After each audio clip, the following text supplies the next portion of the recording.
की सरकार बनी नहीं, लेकिन सकारात्मक संकेत कई दलों की तरफ से मिलने लगे हैं। एक कहावत है, उगते सूरज को सभी सलाम करते हैं। तो क्या माना जाए कि मोदी की सरकार बनने का रास्ता अगर साफ हो रहा है तो एआईडीएमके की तरफ से, बीजेपी की तरफ से अगर सकारात्मक संकेत मिल रहे हैं तो इसका क्या मतलब है? हम समझने की कोशिश करेंगे कि अगर मोदी को कुछ सीटों की जरूरत पड़ी, कुछ सांसदों की जरूरत पड़ी, तो क्या ऐसे दल साथ आ सकते हैं? अगर 25-30 सांसदों की जरूरत पड़ती है तो क्या वो दल जो अब तक मोदी को अछूत मानते रहे या मोदी से दूरियां बनाकर चुनाव में रहे, क्या वो दल भी मोदी के सहयोगी बन सकते हैं? हम इसे समझने की कोशिश करेंगे। कई मेहमान राजनीतिक विश्लेषक स्टूडियो में मौजूद हैं, लेकिन सबसे पहले देखिए आज क्या कहा है अलग अलग दलों में ने, जिसमें एनसीपी भी है, जिसमें एआईडीएमके भी है, जिसमें बीजेडी भी है। We've had no talks. No, we haven't discussed anything. We have not thought of anything yet. Jayalalitha is a very good friend of Modi. Modi is a very good friend of. Modi has got the highest respect for Madam Jayalalitha. So, both are acceptable with each other. I mean, the friendship and all these things are there. So, anything may happen. इतना भी स्पष्ट है कि BJP सबसे बड़ी party बनकर उभर कर आएगी, उसमें कोई शक नहीं है कि एक देश में किसी की भी सरकार जब बनती है तो एक अच्छी स्थिर सरकार बनने से देश का विकास होता है, देश के अच्छे के लिए वो बहुत जरूरी है। तो यहीं से सवाल खड़े होते हैं। एनसीपी के नेताओं ने समय समय पर मोदी के पक्ष में बयान दिए हैं। जब दंगों को लेकर क्लीन चिट मिली तब भी, जब स्नूप गेट का मामला आया तब भी, और अब भी सबसे पहले एनसीपी का बयान आया। लेकिन बाकी दो ऐसे दल जिन्होंने दूरियां बनाई, जिसमें बीजेडी है, एआईडीएमके है। आपने सुना एआईडीएमके के नेता ने कहा कि मोदी और जयललिता के बीच अच्छे रिश्ते रहे, लेकिन इन रिश्तों के संकेत फिर तब मिले जब अब चुनाव में अच्छे संकेत मोदी के लिए मिले। अनुराधा जी, जैसे कहते हैं उगते सूरज को सलाम करते हैं, तो सलाम करने वाले आ रहे हैं काफिले में। सलाम करने वालों ने अपनी लाइन लगा दी है कि कौन पहले सलाम करेगा। बेसिकली ये जितने भी स्टेटमेंट्स हैं ये उसी को दिखा रहे हैं कि कौन पहले सलाम करेगा। बड़ी क्लियर बात है अजीत जी, क्लियर है कि जयललिता जी अच्छे सीट्स के साथ आ रही हैं। एआईडीएमके का वहां प्रदर्शन बहुत अच्छा होने वाला है। तो अगर प्रदर्शन अच्छा होगा और अगर उनको लगता है, और एक बेसिकली एक और भी बात है कि जयललिता हो या बीजेडी हो, वो अपनी स्टेट के लिए मैक्सिमाइज करने की कोशिश करेंगे, और मैक्सिमाइजेशन मोदी जी के टेन्योर में तो रिश्ते अच्छे बनाकर ही होगा, रिश्ते बिगाड़ करके नहीं होगा। शीला भट्ट, सवाल ये उठता है कि जयललिता के अच्छे रिश्ते हैं, सब जानते हैं। मोदी से मुलाकातों की तस्वीरें भी हमने देखी, चेन्नई में जाकर मिले। लेकिन चुनाव के दौरान जो जिस तरह के बयान आए जयललिता से, उससे लग रहा था कि और मोर्चा बन सकता, गैर बीजेपी, गैर कांग्रेस, और उसमें मोर्चे में जयललिता होंगी, और ऐसे संकेत मिले। बैठकें भी हुई और दिल्ली में भी 11 दलों की एक बैठक हुई। अभी जो संकेत 2 दलों के बयान है, जिसमें मैं इसलिए उसको दोहराना चाहूंगा, जो बीजेडी नेता ने कहा कि अभी हमने डिसाइड नहीं किया है। अगर ये कहते हैं बीजू पटनायक, 5 बार सवाल पूछा गया, हमने तो एक बयान दिखाया छोटा सा, लेकिन 5 बार उन्होंने यही कहा, we have not decided yet, मतलब कुछ डिसाइड किया जा सकता है, यही माना जाए। बिल्कुल, उन्होंने चैप्टर क्लोज नहीं किए, दरवाजे खुले। देखिए, जिस तरह से इस बार नरेंद्र मोदी का कैंपेन चला, जिस तरह से बीजेपी ने अपनी राजनीति दिखाई है, मुझे तो, मैंने तो नहीं लिखा था कभी कि थर्ड फ्रंट की संभावना दिख रही है इलेक्शन के पहले। सो पता नहीं आप कैसे कह रहे हैं कि संकेत मिले थे थर्ड फ्रंट के, मुझे नहीं दिखे इस बार। बैठ के 11 दलों की बैठक हुई थी, नीतीश कुमार, लेकिन इस बार हम तो रिपोर्टर है, हमने रिपोर्टिंग खूब की, और बैठक हुई थी नहीं, देश का मूड थर्ड फ्रंट का था नहीं। मैंने कोशिश की, यही मैंने कहा। मैं ये कहना चाहती हूँ, देश का मूड थर्ड फ्रंट का था नहीं, और वो स्पष्ट दिख रहा था कि खिचड़ी सरकार, जिसको बहुत इनफेमसली बोलते हैं, तो मुझे लग रहा है कि जयललिता, बीजू जनता दल जिस तरह से बयान दे रहे हैं, और आगे और प्रफुल्ल पटेल, तो वो बहुत ही एक्सपेक्टेड लाइन पे है। ऐसा ही होना था। प्रदीप जी, आपके पास ऐसा ही होना था। इस साइड आता हूं, राहुल देव, कि जिस ढंग से बीजेडी का बयान आया है, जिस ढंग से जयललिता की पार्टी का बयान आया, और इन सब से अलग एनसीपी का बयान आया है, इसको आप कैसे देखते हैं? देखिए, एक तो बहुत मोटी बात यह है कि एक कसौटी जो मैंने अपने लिए बनाई है ये तय करने के लिए कि जो वो क्षेत्रीय पार्टियां, जो बड़ी पार्टियां हैं और जिनको मुस्लिम वोटों की जरूरत नहीं है, जो निर्भर नहीं है अपनी कामयाबी के लिए मुस्लिम वोटों पर, उनको बीजेपी और एनडीए के साथ आने में कोई समस्या नहीं होगी।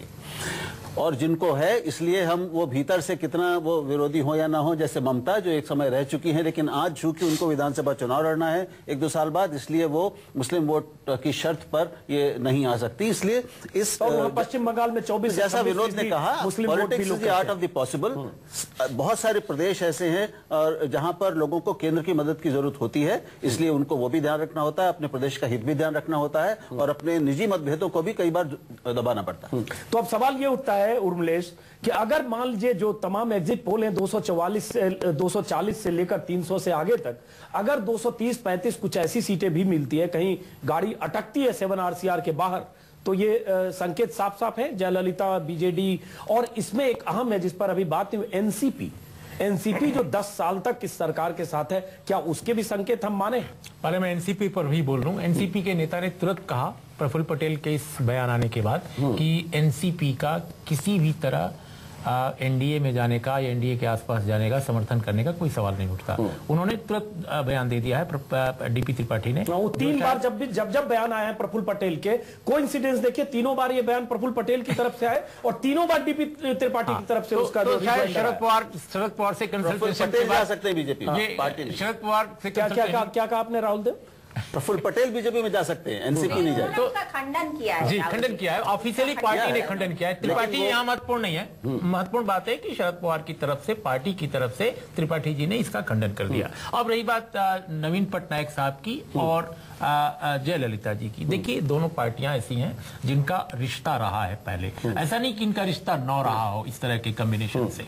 मैंने पहले कहा कि भाई 2009 में कंधमाल के कारण नवीन पटनायक अलग हुए थे, एक बड़ी कटुता की दीवार दोनों के बीच खड़ी है। इस चुनाव में राज्य विधानसभा का चुनाव हुआ था, केंद्र का भी चुनाव वहां हुआ, दोनों चुनाव में दोनों ने एक दूसरे के खिलाफ जम के लड़ाई लड़ी है। लेकिन एक बात जरूर है कि अगर केंद्र में सरकार एनडीए की बनती है, जो 16 तारीख के नतीजे पर निर्भर करेगा, तो उस वक्त जरूर नवीन पटनायक देखेंगे कि उनकी जो सरकार है, उनका जो सूबा है, उसके लिए क्या क्या केंद्र से लेना मिल सकता है, पैकेज या जो स्टेट इंटरेस्ट, मतलब बहुत प्रिंसिपल पोजीशन वाले व्यक्ति नहीं है, कोई ऐसी उनकी आइडियोलॉजिकल प्रिंसिपल पोजीशन रही हो कभी कम्युनलिज्म सेकुलरिज्म को लेकर, ऐसा नहीं है। चीज और कुछ भी हो सकता है। जो नवीन पटनायक के यहाँ पर जिनको कोऑर्डिनेटर कहा जा सकता है, पांडा, बैजंत पांडा, जय पांडा, उनकी बीजेपी के लीडर्स से काफी दोस्ती रही है ओवर द इयर्स, तो वो एक रास्ता बहुत अच्छी तरह से खुला हुआ है, ऐसा नहीं है कि वो रास्ता नहीं खुला है। तो इसलिए अगर वो कहते हैं, नवीन पटनायक का ये भी बयान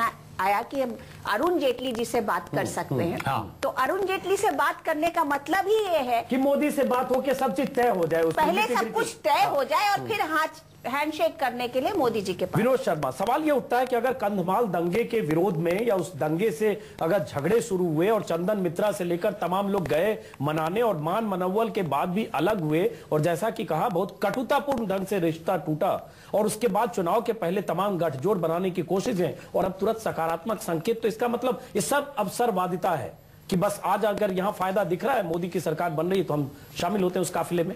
देखिए, मैं बीजू पटनायक के बेटे के बारे में बात नहीं कर सकता, क्योंकि वो डिपेंड करेगा कि वो इलेक्शन में उनके असेंबली में क्या सिचुएशन है। देखिए, हम जरा थोड़ी सी प्रीमेच्योरली ये डिस्कशन कर रहे हैं।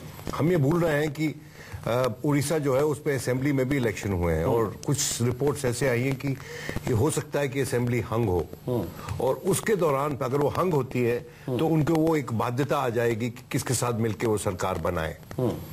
दूसरी बात यह है कि आप जयललिता की बात कर रहे हैं। देखिए, आप समझिए जिस तरह से नरेंद्र मोदी ने कैंपेन चलाया है,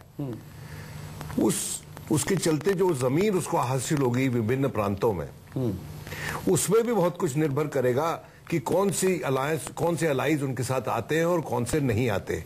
और जो आएंगे, अगर जयललिता आएगी तो she would be the second largest entity in the NDA, क्योंकि अगर वो आंकड़े उनको मिल जाते हैं। और ये भी डिपेंड करेगा कि उस स्टेट से बीजेपी को कितना संकेत मिला है या कितनी जमीन मिली है। जयललिता की कोशिश ये होगी कि वो ज्यादा से ज्यादा हासिल करे नरेंद्र मोदी से, और ज्यादा से ज्यादा नरेंद्र मोदी को पशेमान रखे, एक मिस्ट्री में रखे।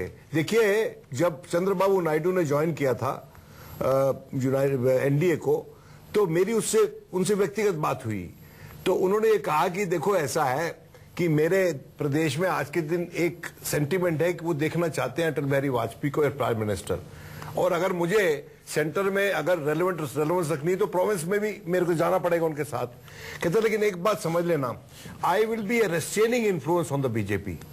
ये बात समझ लीजिए कि ये लोग जितने अलाइज आएंगे they will be a restraining influence on mister Narendra Modi, क्योंकि Narendra Modi has pan Indian ambitions which runs counter to their established position in different provinces। बिल्कुल, प्रदीप सिंह और जयललिता ही हैं जिसकी वजह से वाजपेयी की सरकार गिरी थी 99 में। सवाल उठता है वो जयललिता, हमने देखा था सुब्रमण्यम स्वामी ने कैसी मुलाकातें करवाई सोनिया गांधी से, और तमाम जयललिता की जो राजनीति है वो जयललिता अगर ऐसे समय में आती है, अगर जरूरतमंद होते हैं मोदी, तो उस रिश्ते को हम किस तरह से कितने दिन तक देख सकते हैं? नहीं, देखिए ये डिपेंड करेगा कि बीजेपी की अपनी कितनी सीटें आती हैं, उससे तय होगा कि नरेंद्र मोदी कितने ताकतवर होंगे। बीजेपी की 180, 200, 210 आएगी तो स्थिति अलग होगी, बीजेपी की 250 आएगी तो स्थिति अलग होगी। तो कितनी निर्भरता है, जो लोग अब नए आएंगे उन पर निर्भरता सरकार की कितनी है, तो सरकार के सर्वाइवल के लिए। अगर 272 का आंकड़ा एनडीए का अपने दम पर आएगा तब वो समर्थन की बैसाखी नहीं होगी, वो उसी तरह से समर्थन होगा जैसे मुलायम सिंह यूपीए 1 में या 2 में एक तरह से जाकर सुरजीत के साथ समर्थन दे आए थे जो सरकार ने बिना मांगे समर्थन दिया। तो अब वो समर्थन, और यहाँ अगर आपको जरूरत है कि उनके बगैर आपका सरकार बन नहीं पूरा होता है तो समर्थन, हम उस समर्थन की बात कर रहे हैं। उस स्थिति में कीमत होगी। उस स्थिति में ये लोग सब वेट करेंगे वर्षों का, जब रिजल्ट आ जाएगा उसके बाद सबकी स्ट्रैटेजीज बदल जाएगी बेसिस द रिजल्ट। इसलिए इसमें अभी बहुत ज्यादा मुझे नहीं लगता है, क्योंकि जो आज जो जयललिता का बयान भी है उन्होंने यही कहा है कि 16 तारीख का इंतजार कीजिए। पहले नहीं, हम ये कह रहे हैं कि सब जानना चाहते हैं कि हमारी हैसियत क्या होते हैं और लोकसभा में उनको हमारी कितनी जरूरत, हमारी कितनी बार्गेनिंग की पोजीशन होगी उस पर निर्भर करेगा। दूसरा देखिए, बीजेपी के साथ वो पार्टियां आती हैं प्री पोल अलायंस में या इस तरह के उसमें जिनको लगता अगर मुस्लिम वोटों का उनको नुकसान हो रहा है तो बीजेपी इतना इंक्रीमेंटल वोट दे कि वो उस नुकसान की भरपाई हो सके। चंद्रबाबू नायडू, रामविलास पासवान, ये लोग इसी उससे आते हैं कि जो उनका लॉस हो रहा है मुस्लिम वोट का उसको क्या भरपाई होता है? जी बेसिकली क्या है कि मोदी जी अगर आ गए और उनका वो, एक्चुअली मैं विनोद जी की बात से सहमत हूं कि उनका एक पैन इंडिया उनकी वो इन्फ्लुएंस ख्वाहिश है कि हम अपने दम पर बीजेपी का विस्तार करें। पूरी देश की राजनीति जो है वो बदले, वो बीजेपी वर्सेस अदर्स हो जाए। पहले कांग्रेस वर्सेस अदर्स होती थी, अब बीजेपी वर्सेस अदर्स हो जाए। इसके लिए उनको एम्बिशन तो कांग्रेस की भी होती थी, लेकिन उनके लिए cost of state Congress centre में अपनी गवर्नमेंट बनाती थी। इस वक्त समय का तकाजा ये है कि मोदी को सेंटर में गवर्नमेंट बनानी है तो वो कॉम्प्रोमाइज करेंगे स्टेट में। लेकिन मोदी कॉम्प्रोमाइज अगर स्टेट में करेंगे भी, उसके बावजूद वो स्टेट्स पे अब काबिज होने की पूरी कोशिश करेंगे, क्योंकि ये उनके लिए, उनकी पॉलिटिक्स के लिए बहुत इंपॉर्टेंट होगा कि वो नॉर्थ ऑफ विंध्यास को तो कवर कर लेंगे, लेकिन साउथ ऑफ विंध्यास में वो कैसे घुसे और कैसे पेनिट्रेट करें, ये उनकी पॉलिटिक्स होगी। जवाब में एक सवाल भी जोड़ रहा हूं, उसके बाद आप दीजिएगा कि जयललिता को हैंडल करना और ममता को हैंडल करना बहुत आसान नहीं है। वही हमने पहले भी कहा। जवाब में एक सवाल भी जोड़ रहा हूं, उसके बाद आप दीजिएगा कि जयललिता को हैंडल करना और ममता को हैंडल करना बहुत आसान नहीं है। वही हमने पहले भी कहा, 99 में सरकार गई तमाम तरह के नेगोशिएशंस के बाद, और हम अभी हाइपोथेटिकल सिचुएशन में ही बहस कर रहे हैं, बाकी तो जब होगा तो क्लियर बात करेंगे। सवाल उठता है, अगर जयललिता बैसाखी की तरह हो कि जिनके बगैर सरकार न बने और समर्थन दें तो कितनी मजबूरी? नहीं, देखिए मैं वही कह रहा हूं कि कल रिलायबल अलायंस होगा क्या? देखिए जयललिता जी जाहिर है मायावती जी के मुकाबले, ममता बनर्जी के मुकाबले, मुलायम सिंह लालू यादव के मुकाबले, लेफ्ट और कांग्रेस के मुकाबले एनडीए के लिए, बीजेपी के लिए ज्यादा संभावित सहयोगी हैं। उसकी वजह है कि ये जो नाम मैंने लिए ये किसी कीमत पर एनडीए और बीजेपी के साथ नहीं जाएंगे। एक जमाना था जब बीएसपी गई थी और बीजेपी के साथ उसके जो अनुभव रहे, आज की तारीख में केवल यही नहीं है कि उनके लिए आइडियोलॉजिकल लड़ाई है, यह भी है कि उत्तर प्रदेश में दलित वोटों में बीजेपी सेंधमारी कर रही है अपनी सोशल इंजीनियरिंग से, और ऐसे में मायावती जैसी नेता या दूसरे और जो नेता उत्तर भारत के वो नहीं जाएंगे, ममता बनर्जी नहीं जाएंगी, जहां उनको लेफ्ट की चुनौती है अगले विधानसभा चुनाव में। उससे ज्यादा मुस्लिम वोट बहुत बड़ा फैक्टर है, जहां मुस्लिम वोट और असेंबली इलेक्शन होना है। जी हाँ, तो ये जो जयललिता जी और नवीन पटनायक, टीडीपी, जगन रेड्डी, ये लोग उनके ज्यादा संभावित सहयोगी हो सकते हैं। होंगे नहीं होंगे ये लेकिन जयललिता जी के लिए खास करके अगर बात है तो दोनों का ईगो इतना बड़ा है, चाहे वो मोदी हो चाहे वो जयललिता हो, कि झुकेगा आगे कौन। इसलिए मोदी जी के लिए ये इंपॉर्टेंट होगा कि वो जयललिता की जो 28-30 सीटें हैं वो जगन, वो और नॉर्थ ईस्ट की पार्टीज, इनसे वो ले लेंगे। जयललिता जब पास नहीं जाएंगे, मुझे नहीं लगता है कि वो खुद जाएंगे उनके पास। जयललिता जब दिल्ली आती थी, जब सरकार का समर्थन था, तो ऐसा लगता था दिल्ली में क्वीन का अराइवल हुआ। काफिला आता था, 5 स्टार होटल में बड़े बड़े मंत्री मिलने जाते थे। उस क्वीन के साथ हाई हेडेड नरेंद्र मोदी, मैं फिर हाइपोथेटिकल डिबेट कर रहा हूं, वही तो कह रहे हैं कि उनके टेम्परामेंट इनकम्पैटिबल है भाई। सुनिए, जब अटल बिहारी वाजपेयी की 98 में सरकार बनी तो मुझे याद है कि वो इंतजार करते रहे उनकी चिट्ठी की, और विश्वनाथ प्रताप सिंह ने प्रेस कॉन्फ्रेंस की और कहा अटल बिहारी तो अटक बिहारी हो गए।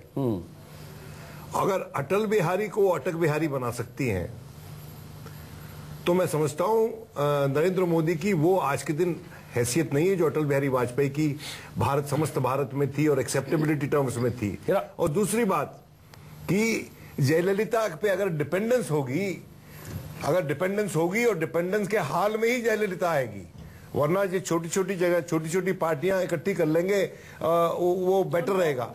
लेकिन देखिए, भारत की राजनीति में कोलिशन पॉलिटिक्स में ये इंपॉर्टेंट है जानना कि कौन सीरियस पॉलिटिकल अलाय है। मैं मुलायम सिंह को सीरियस पॉलिटिकल अलाय मानता हूं, मैं टीडीपी को सीरियस पॉलिटिकल अलाय मानता हूं, मैं लेफ्ट को सीरियस पॉलिटिकल अलाय मानता हूं, मैं मायावती, ममता या जयललिता को सीरियस पॉलिटिकल अलाय नहीं मानता। चलिए, क्योंकि उनमें एक टेम्परामेंटल फ्लॉ है जो मिलीजुली राजनीति में फिट नहीं बैठता। राहुल देव उनकी पहली पसंद होगी अगर उनको लोगों की जरूरत इनके बगैर सरकार में बीजेडी उनकी पहली पसंद होगी, उसके बाद जगन होंगे और टीआरएस भी आ सकते हैं, तीसरे चौथे नंबर पर शायद जयललिता होंगी और उसके बाद फिर कोई और होंगे। तो बहुत मोटी बात ये, लेकिन हमें ये नहीं भूलना चाहिए कि जयललिता और नरेंद्र मोदी की एक निजी रिश्ता सचमुच है और उनमें एक मित्रता है जो इस स्थिति से पहले से बनी हुई नहीं। रजनीकांत से जब से मिली है उसमें खटास पैदा हुई है, जब उसमें पॉलिटिकल रजनीकांत से दोनों चीजें हैं, दोनों को पारस्परिक अगर राजनीतिक लाभ है, दोनों को एक दूसरे की जरूरत है और निजी रिश्ता भी है, तो बात बनती है। चलिए वापस। अजय जी, ये स्टूडियो के अंदर बैठ के हवा हमें समझ नहीं आ रही है, बाहर दुनिया बदल गई है। ये पिछले 99 में क्या हुआ और 77 में क्या हुआ, ये सब कुछ नहीं। तो तुम्हें इसीलिए तो बुलाया कि बाहर की हवा। एग्जैक्टली, हम तो यही बैठे हुए खूब मंडोक है, हम तो खूब मंडोक है। नरेंद्र मोदी है, उसको खूब मंडोक बुलाया था ना। I mean it Vinod. Ajit ji, बाहर दुनिया बदल गई है, हवा बदल गई है, और जयललिता और मोदी को जिस तरह से हम समझ रहे हैं, आई थिंक हम गलत कर रहे हैं।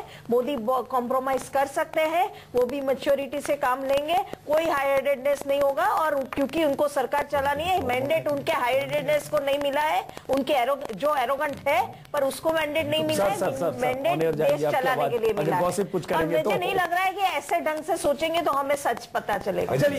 अभी तो कुछ और बात हो रही थी उस तरफ से, अभी तो ये कहा जा रहा था कि मोदी अपने मन की करते हैं, और अभी ये लग रहा है कि मोदी बड़े फ्लेक्सिबल हो गए उस तरफ से। ये क्या है कि उस तरफ से ऐसी बात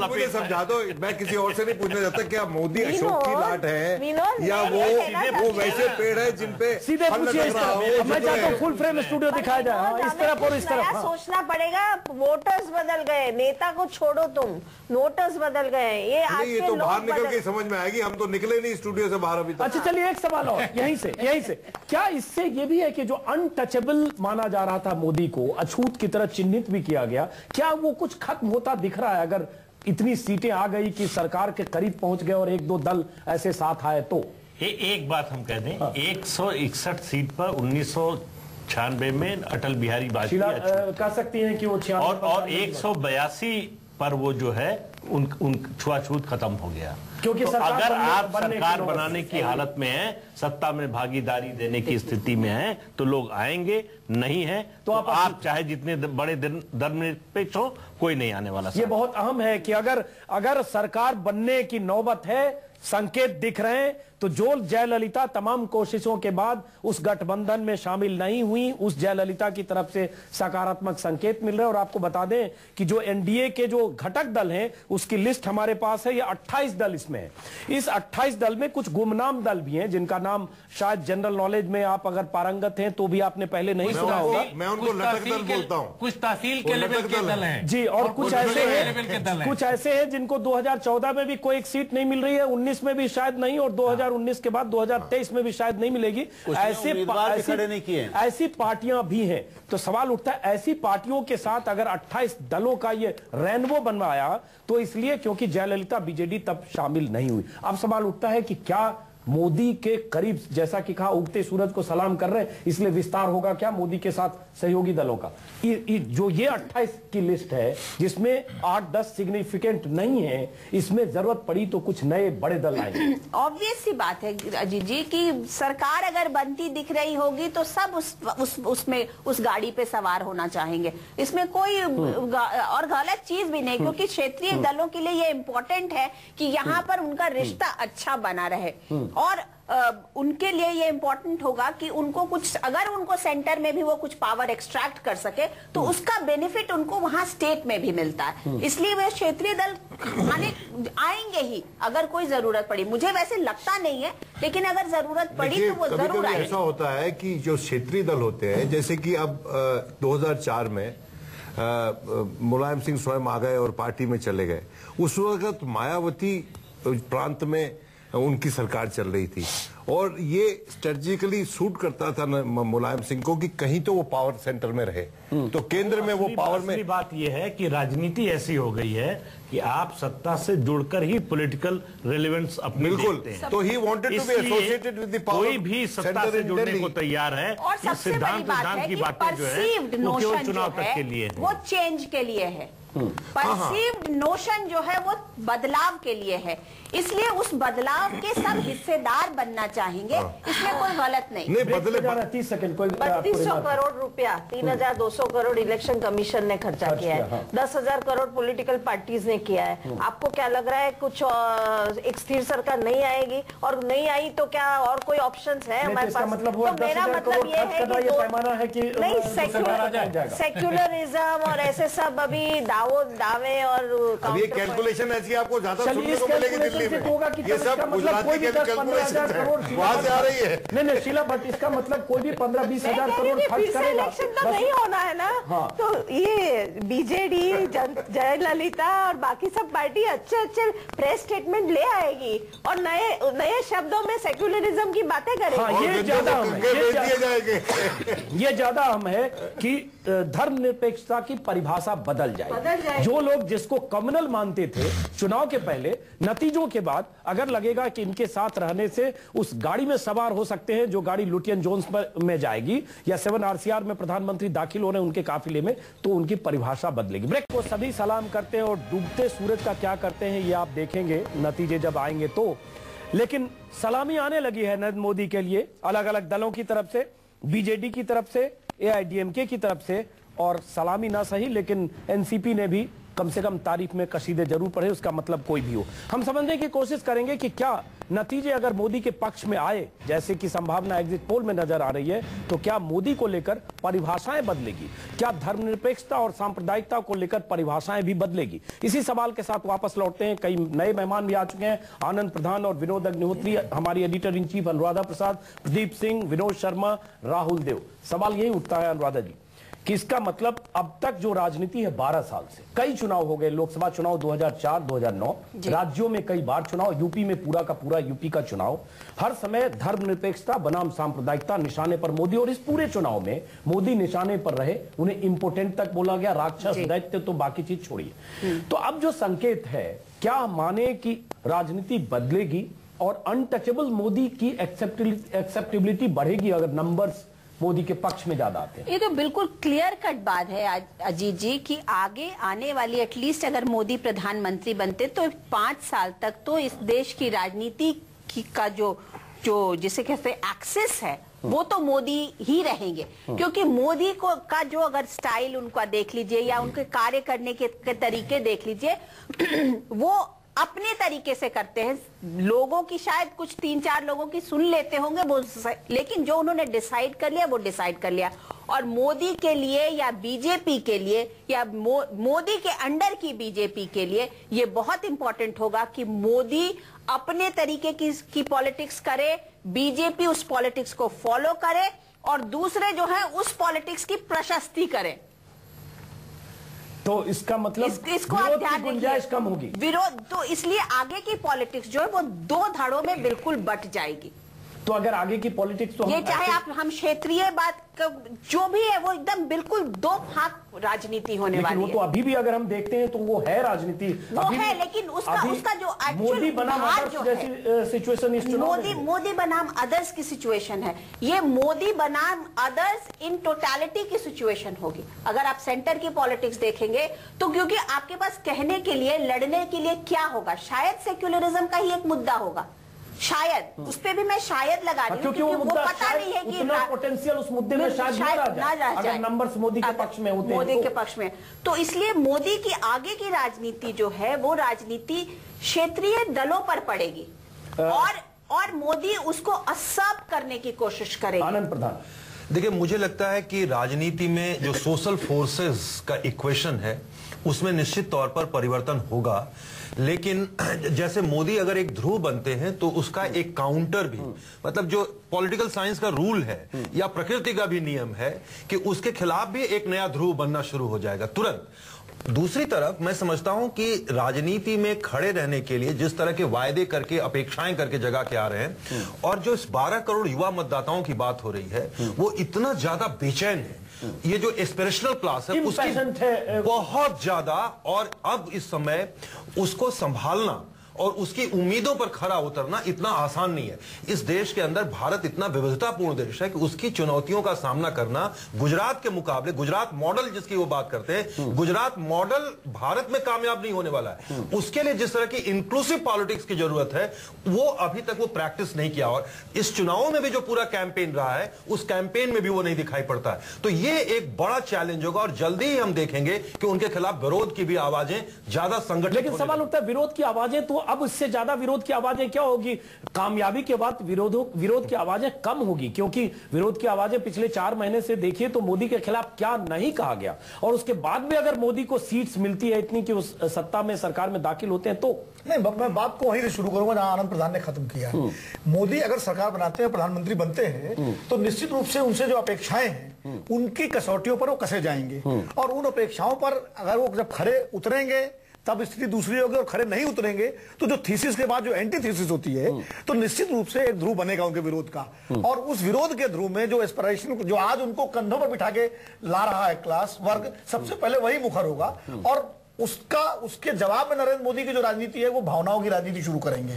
जब वो तमाम आर्थिक सवाल जो हैं, तमाम आर्थिक स्थितियां हैं, वो सारे सपने हैं, बेरोजगारी खत्म हो जाएगी, मतलब नाली बनाने से लेकर के और बिजली तक, कुशीनगर में गए और अमेरिका को आंख दिखाने तक के सारे अमेरिका को आंख दिखाने तक के जो सारे सपने हैं वो जब खंड खंड होने की स्थिति अगर होगी तो भावनाओं की राजनीति शुरू होगी, और वो शायद ज्यादा खतरनाक होगी। अजीत जी देखिए वो एक्सपेक्टेशन 2 तरह के हैं, एक तरफ आम लोगों का, गरीबों का जो वोट उनको कर रहे हैं, जो पिछड़ी जातियों के लोग वोट कर रहे हैं उनका एस्पिरेशन, और दूसरी तरफ कॉर्पोरेट क्लास का एक्सपेक्टेशन। दोनों में कोई मैच नहीं है, वो कॉन्ट्रडिक्शन है। एक बार जरा राहुल देव को भी शामिल करते। राहुल जी, जो सुना आपने, उम्मीदों के रथ पर सवार या सपनों पर सवार होकर मोदी आ रहे हैं, अगर आते हैं तो राजनीति जो बदलेगी, चुनौतियां बदलेगी, वो तो बदलेगी, लेकिन ये उम्मीदें ही मोदी के लिए बहुत बड़ी मुश्किलें होंगी।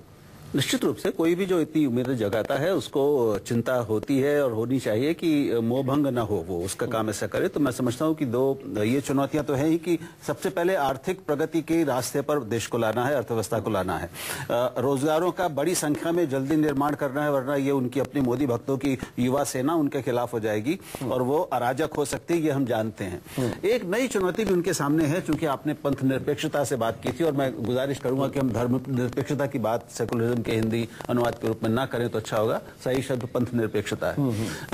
उस पर एक नई तरह की बहस होगी, लेकिन ये निर्भर होता है करेगा कि मोदी का अल्पसंख्यकों और खासतौर पर मुसलमानों के साथ व्यवहार, सचमुच व्यवहार उनकी सरकार का कैसा होता है। हम जानते हैं कि इस बार कुछ बड़ी संख्या में मुस्लिम युवकों ने भी उनको शायद वोट दिया है, ऐसी कई जगह से खबरें आ रही हैं। तो एक ये नई कॉन्स्टिट्यूएंसी बन रही है, एक नया परिवर्तन हमें दिख रहा है। लेकिन अगर वो अपने को इतना बड़ा दिखा सके और वो सचमुच समावेशी सरकार चला सके तो एक नया उनके लिए मैं समझता हूँ प्रभाव का क्षेत्र पैदा होगा। पहले ये असहमत है, उसके बाद प्रदीप सिंह आ रहा हूं। मुझे लगता है आप लोग कैमरे की तरफ देखिएगा बीच में। हाँ देखिए, मैं सहमति जाहिर नहीं करूंगा, मेरा दोस्त है, इसका अपना आकलन है, मैं अपनी बात कहना चाहता हूं। देखिए, बात है कि ये इतिहास गवाह है इस बात का कि जब भी कोई नेता पब्लिक फोर्सेस अनलीश कर देता है तो उसको बॉटल बैक करना बहुत मुश्किल होता है। और इस इलेक्शन के दौरान कुछ ऐसे सेंटिमेंट्स अनलीश किए गए हैं इस सोसाइटी को आहिस्ता से, कहीं आहिस्ता से, कहीं बहुत जोर से पोलराइज करने के। और उस पोलराइजेशन के परिप्रेक्ष्य में मोदी के लिए बहुत दिक्कत वाली बात ये होगी कि किसी भी प्रत्यक्ष रूप से माइनॉरिटीज को जाके गले लगाए और उनके लिए कुछ काम करें, क्योंकि सीधा सीधा उन पे वही इल्जाम लगेगा जो मोदी और उनके अनुयायी कांग्रेस पार्टी पे और सेकुलर पार्टीज पे परस्पर लगाते रहे। चलिए प्रदीप सिंह। नहीं, देखिए अजीत जी, मोदी आने के बाद क्या करेंगे ये तो आएंगे उसके बाद पता चलेगा। लेकिन मोदी क्यों आ रहे हैं? मोदी को जो इतनी बड़ी सफलता मिलती हुई दिख रही है, लोकप्रियता दिख रही है, वो एक पूरे भारतीय समाज में एक परिवर्तन को दर्शा रहा है। कि जो आनंद जी बात कह रहे थे एस्पिरेशनल क्लास की, दरअसल वो मोदी को ला रहा है। आप देखिए कि इस पूरे चुनाव में भारतीय जनता ला रहा है वो इम्पेशेंट है। नहीं सुनिए तो, जो इस पूरे चुनाव में भारतीय जनता पार्टी पीछे चली गई है, मोदी आगे है। ये वोट नरेंद्र मोदी का वोट है। और लोग जो लोग समर्थन कर रहे हैं, खास तौर से जो हर अपनी मीटिंग में 18 से 28 साल की बात कर रहे थे, वो क्लास जो है उसके पास हिस्ट्री का बैगेज नहीं है। धर्मनिरपेक्षता और सांप्रदायिकता का मुद्दा उसके विमर्श में नहीं है। विकास का मुद्दा है, विकास का मुद्दा, उम्मीद का मुद्दा है। और आप पिछले 15-20 साल का देखें असेंबली इलेक्शंस का, तो जिस सरकार ने ये भरोसा दिलाया है कि उसकी नीयत कुछ करने की है, उसको फिर लोग लाए हैं। करना जरूरी नहीं कि आप सब सारी उम्मीदें पूरी कर दें। अनुराधा जी, सवाल उठता है उस नीयत की कसौटी पर कैसे खरे उतरेंगे। लेकिन अगर मोदी जी को कोई भी समझता हो और इतने सालों से देख रहे हैं, वो पब्लिक डोमेन में है, उनकी पॉलिटिक्स को आप देखते हैं, मोदी जी आने के बाद अपने चेहरे के पर मुखौटा और मुखड़ा दोनों रहेंगे। सबसे बड़ी बात, वो सोशल इंजीनियरिंग करेंगे। मैं माइनॉरिटीज की बात मैं नहीं कर रही हूं, लेकिन और जो है, जो क्लास है, चाहे वो दलित हो, चाहे वो बैकवर्ड क्लास हो, जो आज की डेट में जो क्षेत्रीय पार्टी है, उनका जो जिसे कह सकते हैं फीफडम बना हुआ है, उनको वो जरूर तोड़ने की पूरी कोशिश करेंगे। मुखौटा भी वही होंगे और मुखड़ा भी वही होंगे। लेकिन इस बात को आप एक चीज मैनिफेस्टो की एक लाइन कोट कर दें, जो ये कहा गया है बीजेपी के मैनिफेस्टो में इंटरफेथ कंसल्टेशन की, वो बात बीजेपी के मैनिफेस्टो में आज से पहले नहीं कही गई। चलिए, लेकिन उसी मैनिफेस्टो में पंकज जी, उसी मैनिफेस्टो में एक मिनट रोक रहा हूं, ब्रेक पर जाना होगा, ब्रेक पर जाना होगा। ये भारत तो इराकीज को, अफगानी को, म्यांमारीज को शरण देता रहा है। शर्मा जी, पूरा देश इस बहस से आगे निकल चुका है। नहीं निकला, आप रुके हुए हैं वहां, आपको लग रहा है देश के उस बहस से आगे नहीं निकला। चलिए break. Journalist Virendra Kapoor, break के पहले हम चर्चा कर रहे थे कि क्या मोदी अगर 7 रेस कोर्स में दाखिल होते हैं, अगर मोदी देश के अगले प्रधानमंत्री बनने में कामयाब होते हैं या उस दिशा में नतीजे आते हैं, तो क्या मोदी की स्वीकार्यता बढ़ेगी, क्या मोदी की एक्सेप्टेबिलिटी बढ़ेगी? वो तमाम दल, वो तमाम पार्टियां, वो तमाम राजनीतिक विरोधी जो मोदी को धर्मनिरपेक्षता और सांप्रदायिकता की कसौटी पर कसते हुए मोदी को अछूत मानते रहे, क्या उनका नजरिया बदलेगा? यही सवाल हम ब्रेक के पहले हम पूछ रहे थे वीरेंद्र कपूर, चूंकि अभी आप आए हैं। जिस ढंग से आज एआईडीएमके की तरफ से पॉजिटिव संकेत, बीजेपी की तरफ से पॉजिटिव संकेत, हालांकि ये दोनों एनडीए में थे, लेकिन अगर मोदी को नंबर्स इतने आते हैं कि कुछ नंबर्स कम होते हैं और इन सब से वो प्रधानमंत्री बनते हैं, तो एक्सेप्टेबिलिटी मोदी की बढ़ेगी क्या? जाहिर है कि जनता में जब एक्सेप्टेबिलिटी बढ़ी तो वो प्रधानमंत्री बन रहे हैं, तो उसके बाद देखिए हमारी राजनीति में असूल आइडियोलॉजी वगैरह अब जो है वो एक हाशिए पर रखी गई है। ये प्योर पावर गेम है। और आपको ध्यान होगा कि जब अटल जी प्रधानमंत्री बने थे तो किस तरह से टीडीपी ने सपोर्ट कर दिया था। और अब वो टीडीपी जो अभी 96 में कन्वीनर था, अभी तो इस बात तो साथ में है। अब आपने तो एआईडीएमके का जिक्र किया, जगनमोहन की भी बात कर रहा कि हम भी तैयार हैं, बहुत तैयार हो जाएंगे।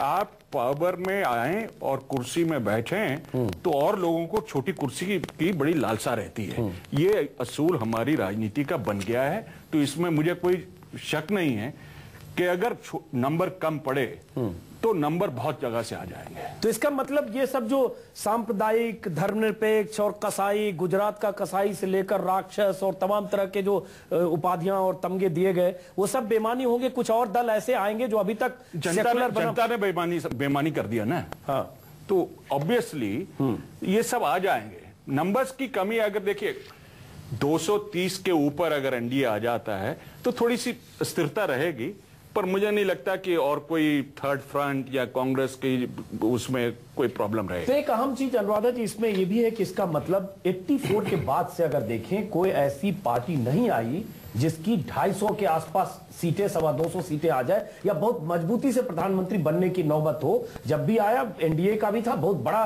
कुनबा था और उसमें जयललिता ने कैसे सरकार गिराया और उसके बाद भी तमाम तरह के दबाव में, तो माना जाए कि बहुत मजबूत। देखिए अजीत जी, ये इतिहास बदल रहा है। अगर इस तरीके की मेजॉरिटी से मोदी जी आते हैं और अगर उनकी सरकार उस तरीके से बनती, तो ये मानिए कि 84 के बाद, इनफैक्ट पहली दफा 89 में मिली जुली सरकार आई थी, उसके बाद ये पहली बार होगा कि एक पार्टी अपने दम खम पे सरकार बना रही है और उस पार्टी में का जो चेहरा है वो उस पार्टी से भी ज्यादा दमखम वाला है, क्योंकि आज की डेट में वो बहुत दबंग चेहरा है। तो ये तो क्लियर है कि history is repeating itself after about 24-25 years. इसको आपको मानना पड़ेगा, क्योंकि हिस्ट्री अब राजनीति का वो पहलू बदल रहा है। मुझे लगता है जो मिली जुली सरकार का एक पहलू था, राजनीति का ध्रुवीकरण हो चुका है, pro Modi and anti Modi. अब की राजनीति pro Modi and anti Modi रहेगी। और राजनीति में जिसे कह सकते हैं, अगर उसे हिस्टोरिकल पर्सपेक्टिव में डाले तो ये दो टर्म्स बाहर आएंगे, डायनेस्टीज। दो डायनेस्टीज सामने आएंगी, एक गांधी डायनेस्टी, इंदिरा गांधी और ये सोनिया गांधी, राहुल गांधी, प्रियंका गांधी, ये डायनेस्टी, और एक मोदी डायनेस्टी।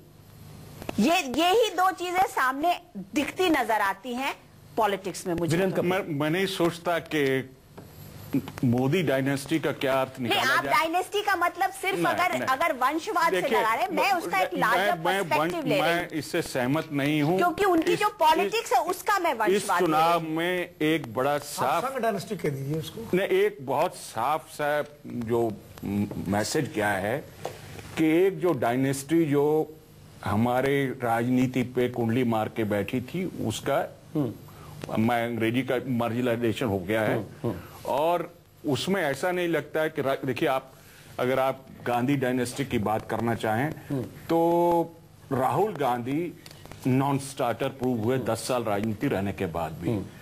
और मोदी की तो कोई डायनेस्टी नहीं है। बीजेपी एक ऐसी पार्टी है जो फैमिली ओरिएंटेड नहीं है। आप देखेंगे कम्युनिस्टों को छोड़ के, लेकिन बीजेपी में भी, बीजेपी के गठबंधन में है, शिवसेना है, बिल्कुल है, बीजेपी में भी बेटे बहुत आ गए। नहीं, सब आ गए हैं, पर जो टॉप वो 125 साल पुरानी है, इसलिए उसमें कई पीढ़ियां हैं। ऐसा नहीं है, 33-34 साल पुरानी है, इसलिए 2-3 पीढ़ियां हैं। फिर आप थोड़ी गलती कर रहे हैं कि जो टॉप की जो कुर्सी है सब वो रिजर्व नहीं है बीजेपी में। किसने आज से 5 साल पहले किसी ने ये सोचा था कि एक चीफ मिनिस्टर जो है अडवाणी वाजपेयी के बाद वो आके बीजेपी में उभर के एक टॉप लीडर बन जाएगा? इसका आप सोचिए। चलिए, हमें ब्रेक पर जाना होगा। और तमाम मेहमानों की आपने बात सुनी। सवाल यही उठता है कि उगते सूरज को सभी सलाम करते हैं, तो क्या वो वक्त आ रहा है, क्या मोदी की स्वीकार्यता बढ़ेगी और क्या मोदी अगर 7 RCR में दाखिल होते हैं या करीब करीब 7 RCR तक पहुंचते हैं तो कई और दल मोदी के साथ आएंगे, ऐसे दल भी जो मोदी को अछूत मानते रहे या पूरे चुनाव में जिन्होंने मोदी से दूरियां बनाए रखी क्योंकि मोदी को सेकुलर नहीं मानते थे। ऐसे